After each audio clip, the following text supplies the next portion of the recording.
حضور اسی سلسلے میں ہے کہ تقدیر خدا نے ہر شخص کے لیے بنائی ہوئی ہے اور اس پہ عمل ہوتا ہے. تو ہر شخص کی موت جو ہے وہ بھی خدا تعالیٰ کی بنائی ہوئی تقدیر کے مطابق ہی ہوتی ہے.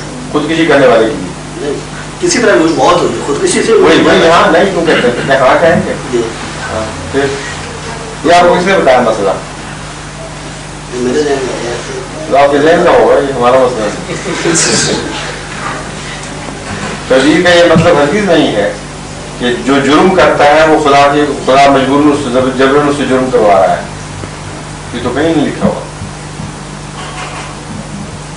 قرآن کریم نے کھلا اجازتیں دی ہیں لمن شاء فلیکفر من شاء فلیؤمن من شاء فلیؤمن ومن شاء فلیکفر.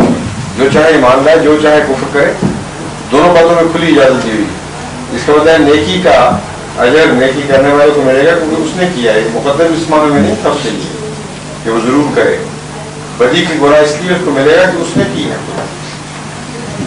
پھر دوسری جگہ خدا فرماتا ہے کہ کیا وہ لہا ما کسبت و علیہا ما اکتسبت. جو کوئی چاند کمائے ارادتاً کوئی نیکی کا کام کرے سزا اس کو ملے گی.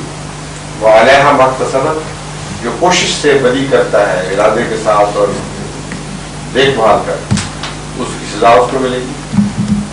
یہ وہ ترتیب کہانی جو آپ بیان کر رہے ہیں.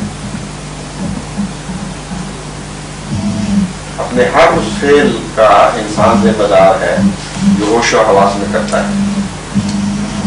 اگر وہ نیک کام ہے تب بھی, بد کام ہے تب بھی. اور تقدیر اس کو مجبور نہیں کرتی کہ وہ یا نیکی کرے یا بدی کرے. اس کے سوا اگر تقدیر کا تصور آپ ہیں تو غلط ہے.